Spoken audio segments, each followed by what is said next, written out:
Welcome to the Mostly PT Podcast. I'm Brant Bomer. I'm Alex Bretschman. And today's episode is sponsored by Napkin. When it's brown, it's down. Welcome back. Welcome back. Just Episode 25? Episode 25. Quarter of a way to 100. Wow. We did it. You could say half a way to 50. Look at that math. That's Look at that math. Brant can do math. As not proven in other episodes. This is 3 weeks in a row, I think. Is this the best we've ever done? No, when we started out, we did like 10 episodes. No, it was not consecutively like that. You can check. It was at least 7 weeks in a row. I don't think so. I would say 5. We were really giving the viewers what they wanted. Yeah, well, not really, but no, okay. We're back on that consistent grind. Board review. That's coming up for you. Board exam. Yeah. Hopefully take it early. Yeah. Hopefully you pass it. Yeah, that's big. That's big. Otherwise, the scenario is going to come in handy if you don't pass it. Okay. That's a surprise to a little help us later. All right. NPTE questions. 3 of them. You know the rules. From September 20th, 2025. A patient reports to physical therapy 1 week status post-transtibial amputation. Another amputation? Another amputation. Which sleeping position would be the most appropriate to prevent a knee and hip contracture? Hold on. He's thinking. Supine with nothing underneath them. That's what you're going with? Yeah. Well, let's see. All right, here's the answers. A. Supine with a pillow placed under the knees. Oh yeah, let's give them a contracture. B. Side lying on the side of the residual limb with a pillow between the legs. Okay. C. Prone lying without any use of pillows. D. Side lying on the non-amputated side with the pillow between the legs. And you don't want a contraction of And the you hip. do not want a hip or knee contraction. Yeah, it's going to be prone. B. Is that prone? It was C. Okay, C. You are correct. It was C. Thank you. Prone, lying without the use of any pillows. Prone is lying on your stomach for all those. For all you non-medical terminology folk out there. Or people that don't play Call of Duty. Correct. Or have not played a FPS game. FPS 500. Okay. Yes. From September 21st, 2025. A physical therapist participates in a community fitness program by conducting anthropometric measurements designed to determine body fat percentage. Which site is not typically utilized when measuring skin folds? Oh, I know this. You know this? I'm going to know it, I bet. A. Suprailiac. B. Subscapular. C. Triceps. D. Lateral calf. Okay, it's not. Okay, the Which site is not typically utilized? triceps is definitely used, so it's not that. What was A and B? Suprailiac, subscapular. What's a suprailiac subscapular? Those are 2 different I things. know. Yep, 2 different answers. Not good. Okay, okay. I'm gonna go with lateral calf. You are correct! Thank you, because we had to do that in football. Nice. What was your body fat percentage? I was like 9, I think. Wow, that's lean. Lean and mean. From September 22nd, 2025, otherwise known as today. A physical therapist instructs a patient post-fractured left hip in gait training activities. The patient is weight-bearing as tolerated and uses a large base quad cane. Which of the following techniques would be the most appropriate? For going, just walking? For walking. I wouldn't give him a quads cane, but... A. Using the quad cane on the left with the longer legs positioned away from the patient. It's going to be using it, it's the left hip fracture? Left hip fracture. It's going to be using the right hand with the long heads facing away from the patient. Or answer B, you are correct! Straight for 3. Which Brand one did you goes not for think 3. I was going to get right? Second one. Oh. Yeah. You had the first and third one in the bag for sure, I thought. Yeah, the second one was I had all of them in the bag. probably 50-50. Great job, Brand goes 3 for 3. When's the last time you 2 for 3? I don't think I think you've been went 2 for 3 for for a 3. while. First time I think Maybe we the went first 3 couple times, We yeah. planned it, but alright. You near that. We scripted it. Would you rather? Yeah, we script everything, obviously. Everything. Would you rather? Everything is scripted. Would you rather live the same day over again for a year, or lose 3 years off of your lifespan? Have you ever seen the movie Groundhog Day? No. That's what. Is that with Will Smith? No. Okay. No, I haven't. With Andy Murray. Or not. Something. I don't like comedies. I don't think it's a comedy. If Andy Murray's in, it's probably a comedy. I don't know. I've never seen Groundhog Is his Day. name Andy Murray? It's something. Bill Murray. Bill Murray. And Andy's his cousin. Yeah, it's his long. Bill Murray. That's basically Stipulations. Oh, what about Groundhog Day? That's what he lives the same day over and over again. You can't get out of it. Did he like it? I don't know. I haven't seen the movie. Oh. Okay. Stipulations. My question is, 3 years off your lifespan, is that like a random 3 years? Like Or- you don't know it, but you are going to live to X amount of years, X amount of days, X amount of Okay. hours, subtract 3. You don't know it. Okay, so it's the end of your life. So if I lived to 95, it would take 3 years. I would be living till 92. Correct. That's good math there. Yeah, good job, Brent. Okay, then that, all right. Also, live the same day. Do you get to pick the day? Or, Should we go with today? I feel like you shouldn't pick, it should just be today. Today. For all the viewers out there, it's today. For today. This day. So the day that you live today is the day that you'd have to The live day you over live today is the day. for 365 days. I don't know what I would go with here. I think I definitely would go living the same day over again for a year. you'd go crazy. Plus it's I could go both. Which one are you gonna do? I don't know. We could pick the same thing. I know, but that's We don't not always fun. have to That's be- not- that's not fun. We could go with the grain for once instead of going Yes. against the grain. I think it's tough. This is one of the harder ones I think we've done. I mean, I just like second guess myself. Did you have a good day today is the question. Would I be willing to live the same day over again for a year? Yes. I think But yeah. would you get to change what you're experiencing in that day? But it, like, you know what I mean? Nope. Oh, you don't get You to can't change control. anything. It's the same thing every single day. And you remember everything that you still remember cognitively. Correct. What happened? And you can't change any of it. That's the Groundhog Can you Day. change how you're thinking about stuff? Yeah, but you're forced to Not do really everything. sure. Okay. Like In Groundhog Day, I'm sure he was able to change it. I haven't seen the movie. I should have watched the movie before we did this episode. Should have. Okay. I think you would go literally clinically insane. Yeah, you would. I don't like. But like, and also, I think I'm taking But here's the thing: 3 years off your lifespan. 81 You know to what? My last 3 78. years of my life, I don't know how happy I'm going to be. Wouldn't mind if 3 years get cut off. You know, I think that's what I'm leaning towards, for sure. the 3 years off your lifespan. Yeah, that's what I would pick. What if it would be crazy that within the year you die because you're supposed to die at 29? You know what What? I'm saying? What? So let's say Oh, whatever age you are, it's 3 years off that. right. Oh, so we'd be dead 3 years ago. No. So let's say by some you die at 30. That's just when you're gonna die. So you take 3 years off your life. Wait, no, that wouldn't make any sense because they're not doing the same thing at the same time.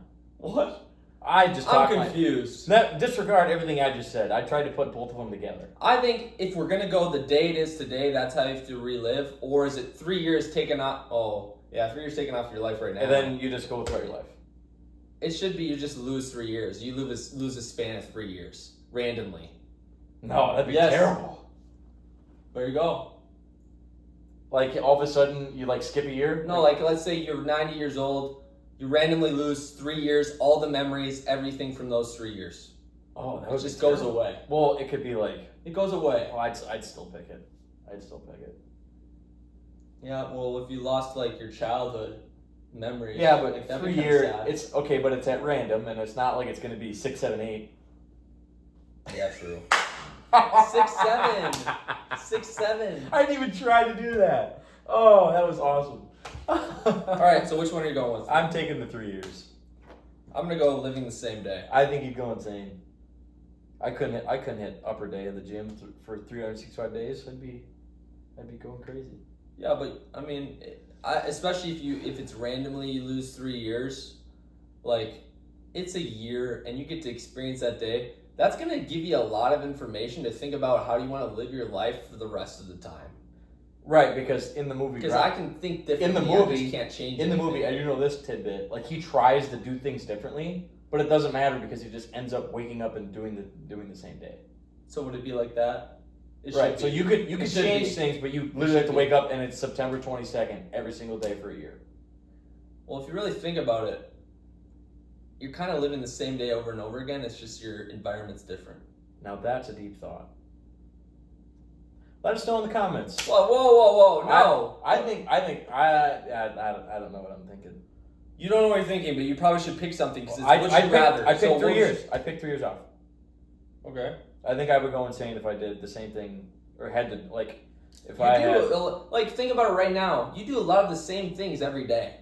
Yeah, but there's variability in like things that you eat and like you don't vary how you eat. That one time you had like noodles and you had spaghetti and bread for supper for like whatever 6 weeks in a row. Yeah, I'd go insane if I did that. That's probably the poorest example on my end for sure because I could probably do it. Oh, good for you, man. I'm glad you did that. That's consistency. It's just like how much different is it to what you're already doing? Yeah. But you could go insane because what is the definition of insanity? It's doing the same thing over and over again, but expecting different results. But you can't expect different results because it's the same day over and over again. That's what I'm saying. You would go insane. Sometimes you got to get a little insane to get out of the insanity. Sometimes you got to get a little insane to get away from the main. What main? Mainstream. It's good. Let us know in the comments. Let us know in the comments. Anything other than one sock, please, because we're gonna go with 2 socks. Yeah, that's kind of weird, guys. Stop doing that, please. It's kind of weird. I mean, like and subscribe, but we're not really a feed podcast. Just saying that. That's all I'm gonna say. Disclaimer. All right. I think people would want to know what would we be if we weren't physical therapists. You wouldn't be would you be a child star? No. Okay. Well, on Disney Channel? Okay. I didn't think about this when we talked about it earlier. Do we want to do like dream job or like realistic? No, realistically. Okay. We should start. I don't want to do dreams. Like, I want to be an NFL. Oh, yeah, I'd be an NFL player. Although I don't know if that would be that. Okay. I could have made it if I didn't blow up my knee. Here we go. That's not hurt. Yeah, here we go. I'd probably be a teacher. Really? Yeah, I'd want to coach high school athletics. Okay. And then so what state were the that specifics in teaching? Like what grade? A high school teacher. I could see you being a history teacher. I like history. I could never do it because it's brain numbing to me. I know, but like usually the history teachers are that's the cool sport teacher. I get that, but like I want to put in a little bit of thought to my plans instead of here's a movie about the Roman Empire. Here you have a quiz on Friday. And you'd be a science teacher? No, you know what? I had some great history teachers, and I did learn a lot.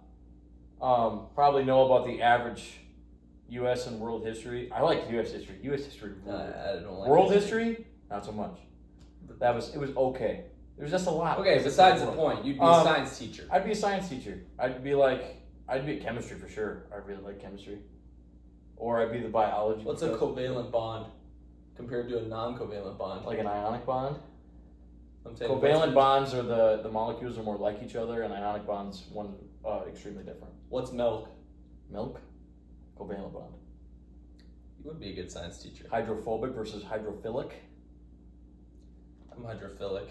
Yeah, we are. We love water. I attract water. We do have hydrophobic and hydrophilic properties inside of our body. Anyways, chemistry was. Otherwise, I'd go teach anatomy. I know a lot about anatomy. So you'd be a teacher, you'd be a high school teacher. I'd be a high school teacher to go get my master's so I could make a living. Because teachers are criminally underpaid and. No, you get to pick. Is teaching or you don't. Teaching? I go get my master's in teaching. Okay. Yeah. Would you be a college professor? Would you ever consider that? I think that would be kind of cool. I don't know what I would teach though there, because that's like not chemistry. That'd be like no. Those are usually the bigger classes. Right. Well, I could not like I'd be worried about doing the size of the class. It's just if you're a college professor, you're usually dedicated. Like if in a major science class or a major subject, you've dedicated probably your whole life to that. You know what I'm saying? Like if you're taking just like physical therapists. intro, like if you're taking Intro to Communications 101 as a general, as your freshman year of college, the person teaching it probably isn't developing their whole life to communications. It's probably some recent grad that they brought off the street and say, hey, you're going to teach Intro to Comm 101. I think that was my comm teacher, yeah. Right. But like if you're taking Chemistry 300, you've taken probably bio, tenured. You're taking bio, tenured at your nearest college. You know, really know all of the covalent and non-covalent bonds. Right. You probably have the periodic table memorized, all of that jazz. Yeah. That's what I'm saying. Like if you're teaching biochem, you probably know a lot about chemistry. I don't know if I want to get that. Biochem. I could maybe anatomy physiology professor. I can go through that. Okay. Maybe I'd have to really, really study up. But okay. Yeah, that's probably realistically what I would be doing if I wasn't in physical therapy school. Okay. I'd probably been working for 2 years already. Maybe won a state championship. I don't know. I would be an archaeologist. I always said I wanted to be a geologist. Yeah, you like rocks. But the thing is, if you're a geologist, you're really dealing with the oil fields. Like, oh, this, you know what, underneath this pile of rocks, there's a lot of oil. Nice. Archaeologist. I think an archaeologist would be cool because you would probably get to travel and you get to find cool stuff. I thought that was fossils. Yeah, it is. Fossils. And It's a rock. what? No, oil is what you're saying. No, but I would pick archaeologist. Right, but I'm saying you were like immediately A geologist? No. You said archaeologist. Yep. And then you're talking about oil I'm saying a geologist mainly deals with the oil field, especially in North Dakota. because of crude oil, and that's basically what fossil fuels are, It's very crude. and dangerous. Well, crude isn't dangerous. Crude Okay. is, Well, crude is rude. okay. Put the rude in crude. Why? Why not geologist? I always known you to be the rock guy. Why? Yeah, that's why I would pick archaeologist because it's going to deal a lot more with what I actually wanted to do as a kid. Find cool stuff and travel. No, oil is not that cool in my opinion. What if you discovered a dinosaur? Exactly, that'd be cool to be an archaeologist. What would you name it? And I feel like I very well could travel the world and find cool fossils. Would you name it the Brantosaurus Rex? No, that's stupid. What would you name it? If you could name a dinosaur right now, what would you name it? Probably like a common, like Fred the dinosaur. But that's a name. Fredosaurus. The species. Fredley Fredrickson. Asaurus. Fredley Fredrickson? No, I don't know. Fred.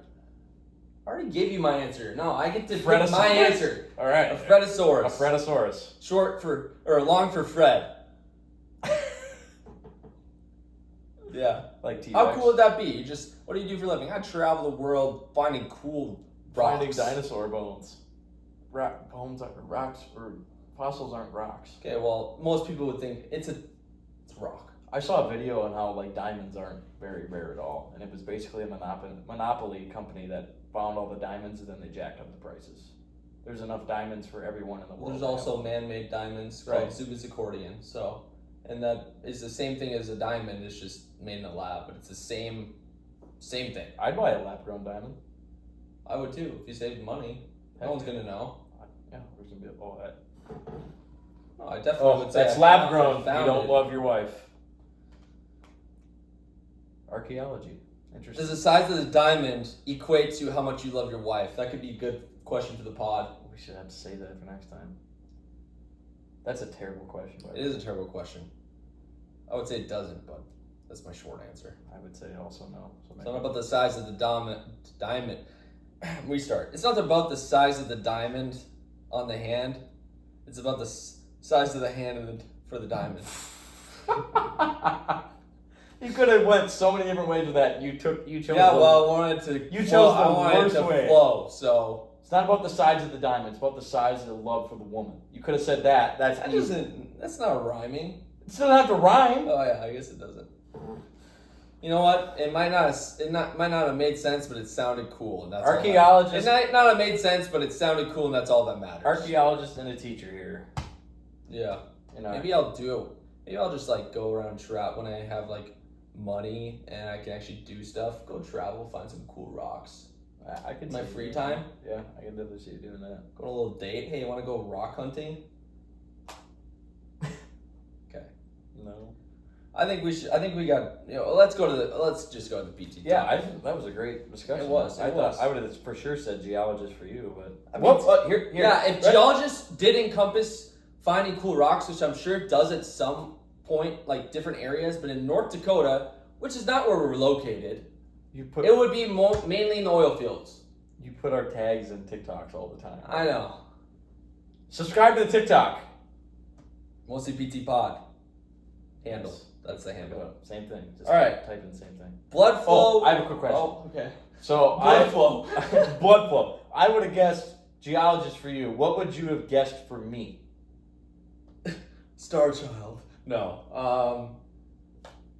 Broadway actor? No, I feel like I would probably say like a history teacher or like a coach, a football coach in college or something. I feel like yeah.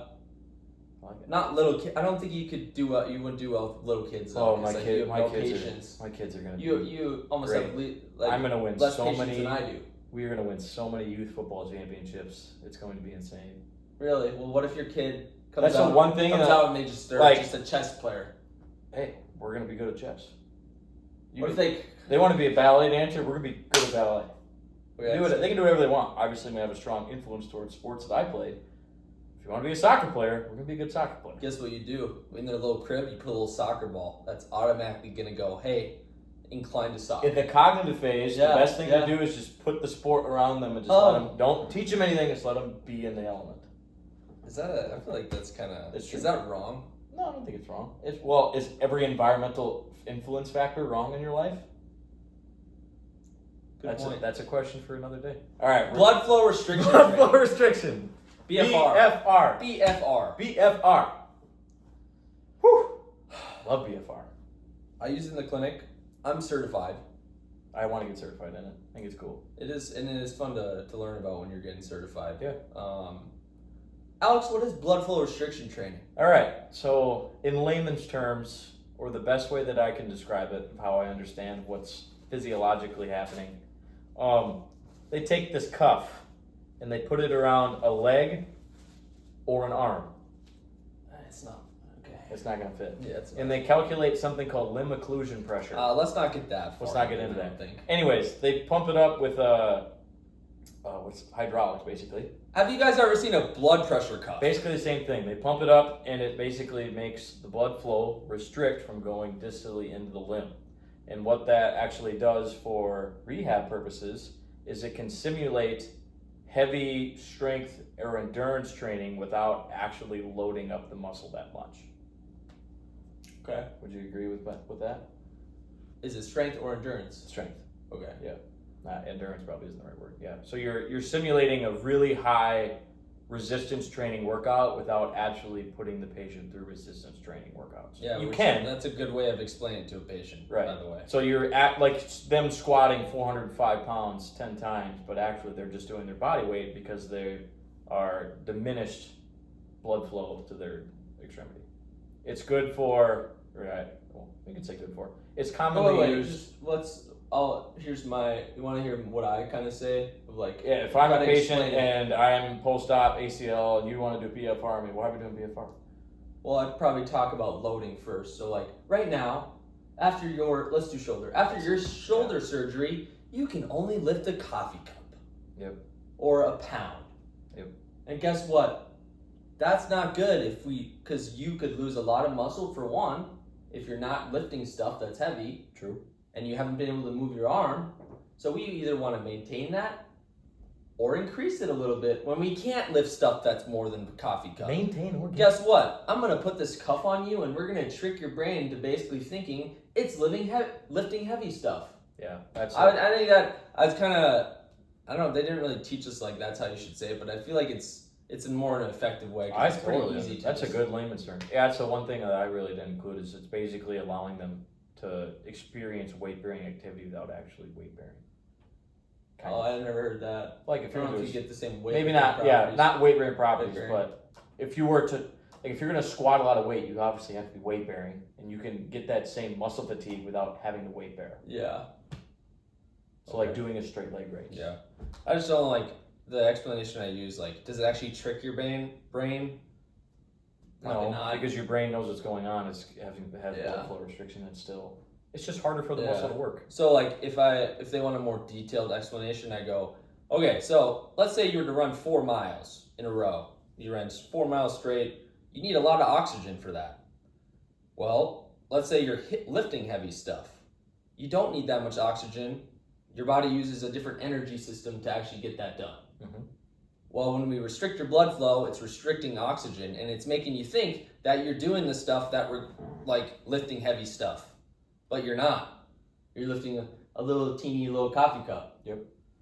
I don't know. That's kind of what I say. I like it. No. So why would we do blood flow restriction? We kind of already answered it somewhat with the post-op when people can't lift heavy stuff. Are there any other reasons why we would? Are there any other scenarios the research kind of suggests this might be good? I saw one the other day. Really, you were just scanning the BFR research? No, it was from a clinical. I had a more elderly patient tear a meniscus, and then besides of doing a knee replacement, they actually repaired the meniscus. And my CI and I were like, why did they repair the meniscus? This person is Older. They usually, older than 65 years of age, should have just replaced the knee and wouldn't have to worry about it and just gone through normal knee or they'll replacement. take out the meniscus, yeah. But so they repaired the meniscus and wanted her to do BFR. And we're like, Specifically wanted her to do BFR? it was an option. Okay, so It was a post-op meniscal repair. yeah. It wasn't a post-op. bucket handle tear, it was more posterior. So post-op. Post-op, yeah. So there's no other. Here's the thing. When I went through training, Yeah, well, I don't remember. No, I'm just saying, like, when I went through training, there's other things that they brought up. They brought up research articles for all this. That's like, what it's I'm been shown. uneducated in. It's been shown to help for some cases with pain. Like CPS? I don't know, like tendons. Because if you think about it, if you can lift for strength, for hypertrophy, and tendinopathy specifically can be load dependent. Mm-hmm. Well, guess what? If you're lifting for strength hypertrophy with less load, could be better tolerated. Okay, that makes sense. Which, yeah, that made sense to me too. Did it make sense to you? Well, they can't answer it, but you can answer in the comments. Let us know in the comments. What else was I going to say? I also think, in my opinion, there's a bigger placebo effect, or there's more contextual factors along with BFR. There's more. For example, let's say you had a patient that had tendinopathy and you wanted to do, let's do straight leg raises with no weight 30 times. That doesn't really sound that fun or cool. But now, guess what? You put a cuff on their leg and then do it. Does that not sound a lot better? That's great. Is there a difference between the guy with the cuff and not, like, strength-wise? I don't really know, because, like, if you take a person that's average strength, like, let's say they're active, right? BFR really doesn't have that much of an effect on, like, actually making you stronger. It really doesn't. It's mainly for people that are post-op, haven't been moving, and have had, like, atrophy. Yeah. So that's when it's effective. But I would use it to just, like, I think it can be helpful in some cases where either they have a good belief in the beginning, like they've heard about blood flow restriction and they like it, or, they can't really lift a lot of heavier stuff, but it might be better tolerated with the BFR, and you get a better effect because it's a cuff on my leg. It's really squeezing me. Oh my gosh, I can see my skin turning looks purple. Cool. Yeah, like it's an experience. There's a machine that's beeping at me. Yeah, totally agree. Yeah, ours is controlled by our phone. Oh, really? Yeah, it's cool. We had Bluetooth. The one that looks like the school has, the one that sets up. You wheel it around. Yep. Looks like they're taking your vitals or something. Have you ever done it on a shoulder? Yeah. Really? Yeah. In clinic? Yeah. A lot, quite a bit. Really? Wow. I've never seen it done. On the shoulder? Mm-hmm. We have like large cuff, medium cuff, small cuff. I've seen like the different size cuffs, but like I've never seen someone do it on upper extremity. Yeah, you put it right by their armpit. What were you using it for? I've done it for like reverse totals, labor. But here's my question is. Oh, you want to ask some questions? Are you actually occluding? If you're here, you're not occluding the labrum. The effects are also proximal to the cuff. Really? Yes. I did not know that. Well, think about it. Your muscles cross the joint. Okay, fair. But still, if you You have a tourniquet here, you're still going to get blood flow down into here. This is interesting. You get metabolic changes, like actual changes throughout the body while using the cuff. Like throughout. Yeah, because your body has to flush it. Like for someone that you might not be able to tolerate it, and you want to get them into BFR, you could just put it on them and have them just wear it for like whatever 10 minutes, and they'll have somewhat of an effect. Yeah, that's what that is. Because it's including your blood pressure or your blood flow. I mean, that's going to make your body work different ways. Yeah, I didn't know that. Research on it, we kind of went. I mean, it's mainly. I would say that most research tends to go to post-operative. The research for pain areas, at least when we were learning about it, there's not as much. So there's probably some more need for research on that. I think it probably does have an effect on pain. So how do we implement it? You want to go through the protocol? No. Or anything? No? Okay, we're not going to do that. I don't remember the protocol. How to implement it? We kind of already talked about that. Well, you have to find a limb occlusion pressure. Oh, yeah. 80%. Yeah, so, I mean, not everyone, there's a reason why to get certified, like, it's not like we're just putting a cuff on and including, there's a certain percentage that's safe for someone to have when they're doing this. So don't go try this at home, people. Yep. Go see your local physical therapist. Yeah. All right. I like that. That was a good episode. It was. I think it was very informative. It's really good. We got to talk more about, I think we should do more interventions. What if we do traction next week? Yeah, we can discuss this after we're done with the pod. This has been episode 25. Mostly PT Pod out. Like and subscribe.